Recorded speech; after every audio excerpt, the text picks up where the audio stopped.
बिस्मिल्लाहिर्रहमानिर्रहीम, अस्सलाम वालेकुम। वॉइस पाकिस्तान के कराची स्टूडियो से प्रोग्राम दूसरा रुख से मैं हूं सुमैया खुर्शीद। आज के प्रोग्राम में बात होगी जैकबाबाद के खजाना ऑफिस में की जाने वाली करप्शन और एंटी करप्शन की जानिब से शुरू करदा तहकीकात पे। क्या मुल्जिमान के खिलाफ कार्रवाई हो सकेगी या लेटरबाजी ही होती रहेगी? इसी प्रोग्राम में इमरान खान के लॉन्ग मार्च, नवाज शरीफ की जानिब से दी जाने वाली हिदायत और इमरान खान के खूनी ट्वीट पे भी बात होगी। शुरुआत करते हैं जैकबाबाद से। जैकबाबाद के ट्रेजरी ऑफिस के अमले ने मुख्तलिफ मुलाजमीन के नामों पर LPR, GP और मुख्तलिफ मद में करोड़ों रुपए की करप्शन की है। ट्रेजरी ऑफिस ने महकमा health, police, education, agriculture, building works, college education समेत मुख्तलिफ महकमों के मुलाजमीन की जाली IDs बनाकर कौम के करोड़ों रुपए हड़प कर लिए हैं। अब सारा मामला एंटी करप्शन के हवाले है। एंटी करप्शन के इंस्पेक्टर जाहिद हुसैन मिरानी ने एक लेटर लिखकर डिस्ट्रिक्ट अकाउंट्स ऑफिसर जैकबाबाद से 393 IDs की रिपोर्ट तलब की है। इसी मामले पर बात करते हैं जैकबाबाद के सीनियर सहाफी मुकेश रुपैता से। जी सर, आपका टाइम देने का बहुत शुक्रिया। जी सर, आपसे सवाल है कि ये बताएं, ये करप्शन किस अंदाज में की गई है और कितने अरसे से खजाना ऑफिस का अमला ये खेल खेल रहा है? सबसे पहले तो आपकी बड़ी मेहरबानी, आपने अपने प्रोग्राम में मुझे मदद किया। और ये मैं आपको बताता चलूँ कि ये जो इंक्वायरी शुरू हुई है, ये इंक्वायरी जो है एंटी करप्शन अप की जानिब से अपनी तहत नहीं शुरू हुई, बल्कि इनके अपने डिपार्टमेंट खजाना ऑफिस के जो AG ऑफिस है, उन्होंने एंटी करप्शन के चेयरमैन को लिखा था कि जैकबाबाद के 400 से करीब जो मुलाजमीन हैं 2020 से लेकर 21-22 तक, अभी कुछ 2 महीने पहले तक जो हैं उन्होंने जो है रिटायरमेंट हासिल की है, उसमें जो है उन्हें लग रहा है कि इसमें कोई करप्शन की गई है। और ये करप्शन लाख या करोड़ की नहीं बल्कि करोड़ों रुपए की करप्शन है। जिसके बाद उन्होंने एंटी करप्शन के चेयरमैन को एक लेटर लिखा और उसने एंटी करप्शन के चेयरमैन ने एक तहकीकाती टीम तश्कील दी है। सर्किल ऑफिसर हैं जाहिद मिरानी, इंस्पेक्टर कराची के, उन्होंने एक अभी तहकीकात का आगाज़ कर दिया है। और जहाँ तक मुझे इन्फॉर्मेशन मिली है कि उन्होंने एक लेटर लिखा है डिस्ट्रिक्ट अकाउंट्स ऑफिसर जैकबाबाद को कि उनके जो IDs जो उन पर ये सारी तहकीकात शुरू हुई है, उन IDs की तमाम जो IDs की तफसीलात 25 अक्टूबर तक उनको देनी थी, लेकिन 25 अक्टूबर गुजर गई। ताहम जो है उन्होंने डिस्ट्रिक्ट अकाउंट्स ऑफिसर ने कोई तफसीलात एंटी करप्शन ऑफिस कराची में फराहम नहीं की।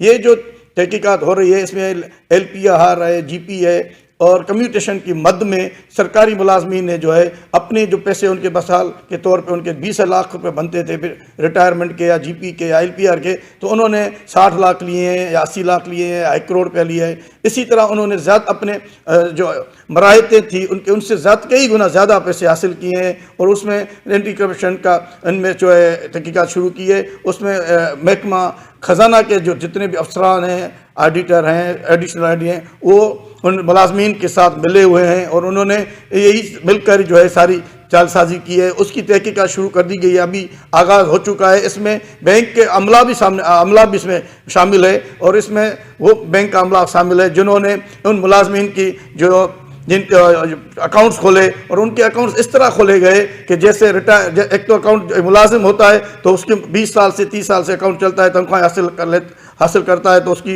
रिटायरमेंट उसके अकाउंट जाता है तो पैसे जाते हैं, तो फिर समझ में बात आती है। लेकिन एक ऐसे मुलाजमिन भी है जिनका इनका पेंशन लेने से पहले 3 महीने पहले उनके अकाउंट्स बैंक में खोले गए, उनके बाद उनके जो है पेमेंट की गई है। ये सारी तहकीकात जो है अभी आगाज़ हो चुका है। अब देखें कि डिस्ट्रिक्ट अकाउंट्स ऑफिसर जो है वो कब अब्दुल रसूल अबड़ो साहब जो हैं कब जो है ये तफसीलात जो हैं एंटी करप्शन के दफ्तर में कराची पहुंचाएंगे और वहाँ से मज़ीद जो तहकीकात होगी वो यहाँ पर उनकी टीम शाहिद मिरानी की टीम जैकबाबाद पहुंचेगी और एक एक करके जो 300-400 के करीब मुलाजमिन जिनको शक के दायरे में लाया गया है, जिनकी तहकीकात होनी है, जिन्होंने LPR, GP और कम्यूटेशन की मद में करोड़ों रुपए की करप्शन की है, उन महकमा खजाना के अफसरान के मिलकर और अमले से मिलकर उनकी फर्दर तहकीकात उनको बुलाया जाएगा, उनके स्टेटमेंट्स होंगे और उसके बाद ही कार्रवाई होगी। और ये जो लग रहा है इस सूरत में कि इस मरतबा जो है एंटी करप्शन सीरियस है और इस मरतबा इनके खिलाफ ज़रूर कार्रवाई होगी।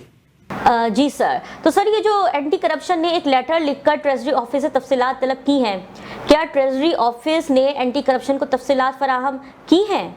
जैसा कि मैंने पहले ही अर्ज़ किया कि अभी तक एंटी करप्शन तो डिस्ट्रिक्ट अकाउंट्स ऑफिसर अब्दुल रसूल अबड़ो और उनके अमले ने कोई भी तफसीलात फराहम नहीं की जो मेरी मालूमात हैं, लेकिन अभी तक उन्होंने फराहम नहीं की कोई भी तफसीलात, और इसकी ये खुद तफसीलात इकट्ठे कर रहे हैं महकमा आपाशी महकमा ख़जाना वाले के जितनी जो तफसीलात उन्होंने एंटी करप्शन वाले मांगी हैं उस फ़िलहाल वो खुद इकट्ठे कर रहे हैं कि इतने 400 IDs 400 लोगों को जो 2 सालों में पैसे दिए गए हैं उनकी सारी तफसीलात खुद इकट्ठे करके फिर जो है फराहम करेंगे। लेकिन अभी तक जो मेरी मालूमात है, जो मेरे ज़राए कह रहे हैं कि महकमा ख़जाना के अफसरान ने और अमले ने एंटी करप्शन को कोई जवाब नहीं दिया, जब तक इनको 25 अक्टूबर को ये जवाब देने था। जी सर, 25 अक्टूबर तक जवाब देना था, तो सर बात तो एंटी करप्शन तक पहुंच गई है। क्या खजानी और जो ख़जाना ऑफिस के मुलविस अफसरान हैं में कोई परेशानी है या वो मुतमईन हैं और लेटरबाजी ही होती रहेगी? देखिए, ये जो इस वक्त सूरत हाल ये ज़ाहिरी तौर पर तो लग रहा है कि इसमें जो है कार्रवाई होगी, क्योंकि जब इससे पहले नेब की जानिब से इमरान खान के दौर में जो तहकीकातें की गई उन दौरान भी बड़े पैमाने पे करप्शन ज़ाहिर हुई। उस दौरान भी सारा महकमा जो ख़जाना है, महकमा मुख्तलिफ़ महकमों के मुलाजमीन शामिल तफ्तीश हुए, जेलों में भी गए, लेकिन फिर वो ज़मानतों पे आज़ाद हो गए। अब जो अभी जो ये जो एक लिमिट रखी है नेब वालों की कि नेब वाले 50 करोड़ से ज़ायद जो करप्शन होगी वही तहकीकात करेंगे। अब ये देखते हैं कि जो मौजूदा जो ये करप्शन का केस सामने आया है 400 मुलाजमीन वाला, ये 50 करोड़ से कम है या ज़्यादा है। अगर कम है तो इसमें तो एंटी करप्शन ही करेगी और वही कार्रवाई करेंगे, और जो मुझे लग रहा है कि इस मरतबा ज़रूर एंटी करप्शन वाले इन करप्ट अमला है महकमा ख़जाने का उनके खिलाफ कार्रवाई ज़रूर करेंगे और मुकदमात भी दर्ज होंगे। जी बिल्कुल, महकमा कार्रवाई ज़रूर करेगा। बहुत बहुत शुक्रिया। सीनियर सहाफ़ी जायका अब्बास से थे मुकेश रुपैता आपका टाइम देने का। प्रोग्राम के दूसरे रुख की तरफ बढ़ते हैं। इमरान खान ने फैसल वावडा की जाने वाली प्रेस कॉन्फ्रेंस पर मोहर लगा दी है। फैसल वावडा ने अपने प्रेस कॉन्फ्रेंस में कहा था कि लॉन्ग मार्च खूनी साबित होगा। मुझे खून और लाशें नजर आ रही हैं, जिस पर तहरीक इंसाफ की जानिब से वजाहत सामने आई और कहा गया कि लॉन्ग मार्च पुरअमन होगा। मगर इमरान खान की गुज़िश्ता रोज़ की जाने वाली ट्वीट में इमरान खान ने इशारा दिया कि खूनी इनकलाब भी आ सकता है। इमरान खान की इस ट्वीट ने सियासी मैदान में हलचल मचा दी। नवाज शरीफ की शहबाज शरीफ को दी जाने वाली हिदायत और इमरान खान के खिलाफ GT रोड पर चोर चोर वाले बैनर्स पर भी गुफ्तगू होगी। इसी हवाले से हमारे साथ मौजूद है सीनियर सहाफ़ी सुभान खुसा। सर सुभान, ये बताएं कि क्या वाकई इमरान खान खूनी इनकलाब का सोचकर ही इस्लामाबाद की तरफ बढ़ रहे हैं? देखें इमरान खान के दिमाग में क्या चल रहा है, लेकिन सबसे पहले जो बात है आपने की इंट्रो में कि फैसल वाडा ने जब प्रेस कॉन्फ्रेंस की थी, देखें फैसल वाडा को मैं बतौर एक सहाफ़ी सियासी कारकुन नहीं समझता। फैसल वाडा जब शुरुआत में आए थे तो वो पैराशूटर जिस तरह सियासतदान होते हैं वो पैराशूट के ज़रिए उतरे और उनकी जो हरकतें थी आपने आया के प्रोग्राम में देखा था, एक लॉन्ग बूट लेके आके उन्होंने टेबल पे वो रख दी थी। तो इस तरह की जो हरकतें हैं, उनकी जो गुफ्तगू है, मुख्तलिफ इस तरह की हरकतें वो करते रहे हैं। जब उन्होंने प्रेस कॉन्फ्रेंस की थी तो बतौर सहाफ़ी मैं उसे सीरियस नहीं ले रहा था। मैं ये समझ रहा था कि फैसल वाडा गैर संजीदा टाइप का बंदा है, गैर सियासी तर्ज का बंदा है और इसकी गुफ्तगू किसी के कहने पे आके इसने बस प्रेस कॉन्फ्रेंस ठोक दी। लेकिन कल इमरान खान साहब ने जब ट्वीट किया, उस ट्वीट को देखने के बाद मैं हैरान भी हुआ हूँ। और जाहिर सी बात है कि इमरान खान साहब खुद उसमें ये इशारा दे रहे हैं, वो कह रहे हैं कि अगर बैलेट के ज़रिए कोशिश करें, जो उसका इशारा मेरे ख्याल में ये है कि मैं जो तारीख मांग रहा हूँ इलेक्शन की तारीख अगर दी गई तो ठीक है। दूसरा जो उसका जो उसको धमकी आप समझ सकते हैं कि खूनी इनकलाब भी आएगा। इमरान खान के जो जहन में है, मैंने इससे पहले जब प्रोग्राम आपसे मैंने गुफ्तगू की थी तो उसमें मैंने आपको बताया था कि इमरान खान ये देखेंगे सबसे पहले कि लोग कितने इमरान खान के साथ निकलते हैं। अगर लोग उनकी तवक्का जो वो सोचकर खूनी इनकलाब की बात कर रहे हैं या जो अपनी ज़िद की बात कर रहे हैं, अगर लोग उस अंदाज में इमरान खान का साहब के साथ आए तो इमरान खान साहब इस्लामाबाद में आकर बड़ा गंद करेंगे, ये आप सोच लें। और वो खुद अपने ट्वीट से भी इस बात का इजहार कर रहे हैं। वो चाह रहे हैं कि इस तरह की वो आके इस्लामाबाद में दंगा फसाद करवाएं। वो इनकलाब के इशारे से पहले भी देते रहे हैं कि मुख्तलिफ मुल्कों में इस तरह हुआ, मुल्क में मुख्तलिफ इस तरह हुआ, गुलाम नहीं, भेड़ बकरियां हम नहीं। वो अपने सारे जो सियासी मुफादात के लिए जो बच्चे जो जहन उसको तैयार करके दिए गए थे। इमरान खान साहब खुद की इतनी वो नहीं कि इमरान खान साहब खुद आए और वज़ीर आज़म बन गए। 11 साल इमरान खान साहब के ऊपर इन्वेस्टमेंट हुई, रियासत के पैसे लगे, रियासत ریاست کے پیسوں سے ہی عمران خان کو وہ ذہن بنا کر دیے گئے، جو بچہ 7 سال کا تھا وہ بچہ اب 18 سال کا ہو گیا ہے، 11 سال کے تجربے سے جو بچہ 10 سال کا تھا وہ بچہ 21 سال کا ہو گیا۔ ان بچوں کو یہی سوشل میڈیا کے ذریعے مختلف اکاؤنٹس تھے جن میں کروڑوں لاکھوں فالوورز تھے، ان اکاؤنٹ کو پری پلان طریقے سے چلایا جاتا تھا۔ ان اکاؤنٹ سے لوگوں کو، بچوں کو یہ ذہن سازی کی گئی کہ یہ بھی چور ہے، یہ بھی چور ہے، یہ بھی چور ہے، اور یہ عمران خان امیر المومنین ہے۔ تو اس امیر المومنین نے اب اس کا جو دماغ ہے خراب ہو گیا، اس کو یہ بات بھول گئی ہے کہ مجھے امیر المومنین بنانے والے کون تھے۔ جب اب آپ دیکھ رہی ہیں کہ کس طرح سے گفتگو کر رہے ہیں، کس طرح سے اب تو وہ نام بھی لے رہے ہیں۔ تو جس طرح میں یہ سمجھتا ہوں کہ عمران خان صاحب دھمکیاں صرف اس وجہ سے دے رہے ہیں کہ اب وہ یہ چاہ رہے ہیں کہ ان سے بات کی جائے۔ جیسے جیسے اسلام آباد ہے کہ اتنا زیادہ سفر نہیں تھا، اگر عمران خان صاحب چاہتے تو یہ 2-4 دن میں ہو جاتا سفر، لیکن اتنا زیادہ ٹائم لینے کا مقصد یہ ہے کہ میں دھمکیاں دیتا ہوں، کبھی وہ کر کے بلاؤں، کبھی وہ کر کے بلاؤں، کبھی گزارشات کروں تو کب نہ کب مجھ سے بات ہو، کبھی نہ کبھی میری بات مانی جائے۔ جو اس کے بیک پہ، عمران خان کے بیک پہ بھی کچھ لوگ ہیں جو ان کو مختلف چیزیں بتاتے ہیں، جیسے انہوں نے بتایا کہ مجھے بتایا گیا کہ ارشد شریف کو شہید کیا جائے گا، تو عمران خان صاحب خود نجومی تو ہیں نہیں، انہیں بھی بتایا جا رہا ہے۔ تو یہ ساری چیزیں ہیں، عمران خان صاحب یہ چاہ رہے ہیں کہ وہ اسلام آباد پہنچیں اور گند کریں، اور اس سے پہلے بھی وہ یہ بھی کوشش کریں دھمکیاں دینے سے، اس طرح کی گفتگو کرنے سے یہ تاثر دینے کی بھی کوشش کر رہے ہیں کہ اس سے آئے اور مجھ سے بات کرو۔ جی سر، تو سر یہ عمران خان کبھی دھمکیاں دیتے ہیں، کبھی گزارشات پر اتر آتے ہیں، آخر یہ ایک بات کیوں نہیں کرتے؟ دیکھیں عمران خان صاحب کی آپ ہسٹری اٹھا کے دیکھیں گے تو وہ یو ٹرن لینا، بات کرنا، اسے مکر جانا، پہلے کبھی کہہ دینا کہ الیکشن کمیشن کو میں نے لگایا، پھر جب بعد میں ہٹ گئے تو کہا کہ کسی اور نے مجھے الیکشن کمیشن کو تعینات کرنے کے لیے نام لیا، باضابطہ فوج کی طرف اشارہ کیا کہ انہوں نے کہا، ان کی طرف سے وہ لگایا گیا، میں نے نہیں کیا۔ اس طرح کی بہت ساری چیزیں ہیں عمران خان کی، آپ اٹھا کے دیکھ لیں گے تو گزشتہ روز شاہ زیب خانزادہ نے بھی ایک پروگرام کیا جس میں انہوں نے سارے عمران خان کے جو کرتوت ہیں وہ بتائیں کہ کس طرح وہ اپنی باتیں کرتے ہیں، مکرتے رہتے ہیں۔ عمران خان کے لیے یہ کوئی مسئلہ نہیں ہے۔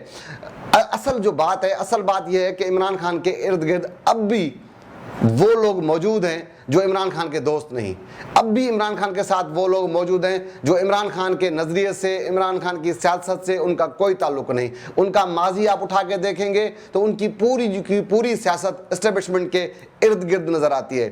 عمران خان صاحب جب جذباتی ہو جاتے ہیں تو یہ ارد گرد کے لوگ ہی انہیں، پھر وہ جب کنٹینر پہ چڑھتے ہیں، لوگ دیکھتے ہیں تو ان کا دماغ گھوم جاتا ہے۔ ایک پاور ہے نا لوگوں کا، طاقت کا نشہ ہے، تو وہ پھر اپنے منہ سے جو آتا ہے بول دیتے ہیں۔ جب اترتے نیچے تو وہی ارد گرد کے لوگ کہتے ہیں ایسے تو نہیں کرنا تھا سر، ایسے نہیں کرنا، ایسے یہ ہوگا، ایسے یہ ہوگا۔ تو تھوڑی دیر کے بعد دوبارہ جو تقریر ہوتی ہے اس سے پھر وہ گزارشات کرتے ہیں۔ وہ ان جو بیک پہ جو لوگ بیٹھے ہیں، جو انہیں گائیڈ کرتے ہیں، عمران خان اپنی طرف سے یہ جو پہلے بولتے ہیں وہ اپنی طرف سے بولتے ہیں، جب گزارشات پہ اتر آتے ہیں تو ارد گرد کوئی بلیک سوٹ میں کھڑا ہوتا ہے، کوئی سوٹ میں کھڑے ہوتے ہیں، وہی لوگ اسٹیبلشمنٹ کے، ساری زندگی ان کی سیاست وہی رہی ہے۔ پھر وہ انہیں آ کے کہتے ہیں کہ نہیں اس طرح نہیں کرنا، ایسے یہ ہو جائے گا، ایسے یہ ہو جائے گا، پھر وہ اپنی بات سے مکر جاتے ہیں۔ اصل بات یہ ہے کہ عمران خان 70 سال کے بھی تو ہے نا، اب وہ اس کو بھی آپ دیکھ لیں۔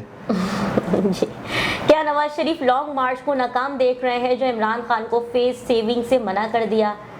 دیکھیں مجھے ظاہر یہ لگتا ہے کہ عمران خان کا جو یہ لانگ مارچ ہے یہ ناکام ہے۔ اس کی وجہ یہ ہے کہ دیکھیں عمران خان صاحب پہلے تو سیاستدانوں کو کہتے رہے ہیں کہ یہ سب چور ہیں، سب کو کہتے رہے ہیں، نواز شریف چور، زرداری چور، فلاں چور، خود اور وہ صرف امیر المومنین، جو صحافی ان کی بات کریں وہ صحافی اچھا، جو صحافی ان سے اختلاف رکھے وہ لفافہ۔ اپنے کارکنوں کو بھی یہ سمجھایا، خود بھی یہی کر رہے ہیں۔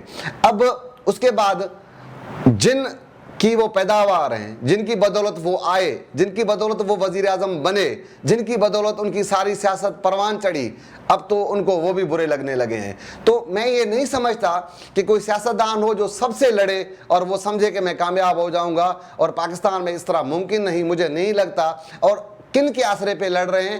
میں تو کہتا ہوں، جیسے میں نے تھوڑی دیر پہلے آپ کو بتایا کہ عمران خان کے ارد گرد اب بھی ایسے لوگ موجود ہیں، وقت آئے گا عمران خان کو وہ ڈھونڈے بھی نظر نہیں آئیں گے۔ شیخ رشید کی بھڑکیاں، شیخ رشید کوئی نظریاتی بندہ نہیں، فواد چودھری کوئی نظریاتی بندہ نہیں، شاہ محمود قریشی کوئی نظریاتی بندہ نہیں۔ آپ مجھے بتائیں کہ کون سا ان کا نظریہ ہے؟ کبھی اے پیپلز پارٹی کے ہیں، کبھی کاف لیگ کے ہیں، کبھی مشرف کے ہیں، کبھی اس کے ہیں۔ تو یہ وقت کے یار ہیں، اور عمران خان ایسے لوگوں کے کہنوں پر سارے سسٹم سے پنگا لے چکے ہیں۔ تو مجھے نہیں لگتا کہ عمران خان صاحب कामयाब होंगे। और नवाज शरीफ दूर से बैठकर ये सब कुछ देख रहे हैं और इसीलिए उन्होंने ये बात की है कि इन्हें फेस सेविंग नहीं देनी, किसी किस्म के इनसे मुज़ाकरात नहीं करने। उन्हें लगता है कि इमरान खान साहब एस्टेब्लिशमेंट के साथ लड़ाई के बाद कामयाब नहीं हो सकते।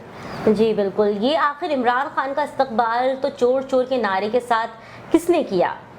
देखिए, मैंने अभी पहले आपको ये बताया था कि इमरान खान साहब खुद ये कहते रहे हैं, जो सहाफ़ी उनके लिए बात करे वो अच्छा, जो उनके खिलाफ बात करे वो लिफाफा, जो चैनल इनके हक में बात करे वहाँ जाएंगे, जो चैनल इख्तलाफ रखेगा उनके इंटरव्यूज़ में ये नहीं जाएंगे। जमहूरियत की तो ये बात करते रहे हैं। पीका ऑर्डिनेंस कौन लाया था? इनके दौर में पीका ऑर्डिनेंस आया। पीका ऑर्डिनेंस था क्या कि आप फेसबुक पे कुछ लगा दें, कोई इंक्वायरी नहीं, कोई वारंट नहीं, कोई आपको उठाए ले जाए 6 महीने गुम कर दे, उसके बाद उनकी मर्जी आपको छोड़े या ना छोड़े। ये इमरान खान ने किया था।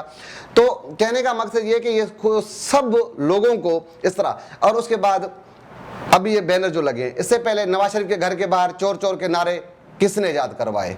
ठीक है, जो भी मुखालिफ लोग हैं उनको चोर, अगर कोई किसी पिज़्ज़ा हट पे खड़ा हुआ है तो वहाँ कोई लेडी है तो कोई भी है। हालत ये थी कि एक पाक जगह पे गए, वहाँ पे लोगों की तजलील की गई।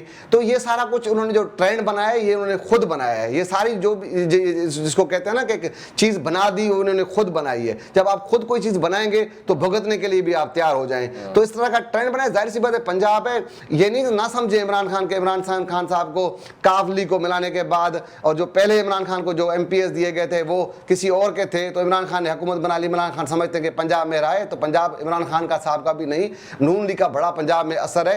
तो जाहिर सी बात है नून लीग के होम ग्राउंड पे जब वो करेंगे तो इस तरह की हरकतें वो पहले करते रहे। तो जाहिर सी नून लीग भले अगर पंजाब में उनकी हुकूमत नहीं, अपोजिशन की सबसे बड़ी जमात है, पाकिस्तान का वज़ीर आज़म उनका है, तो उनके भी लोग हैं, उनके भी वर्कर हैं। तो जाहिर सी बात है उन्होंने इनके खिलाफ ये सारे पोस्टर लगाए और इमरान खान ने किया खुद है, तो अभी भुगतेंगे भी खुद। जी, किया भी खुद ही तो भुगतेंगे भी खुद। बहुत बहुत शुक्रिया कीमती टाइम देने का। आज के प्रोग्राम से इजाज़त दें, कल किसी और मौजू के साथ हाजिर होंगे। प्रोग्राम दूसरा रुख देखने के लिए सब्सक्राइब करें वॉइस पाकिस्तान। दूसरा रुख से सुमैया खुर्शीद को इजाज़त दें। अल्लाह हाफिज़।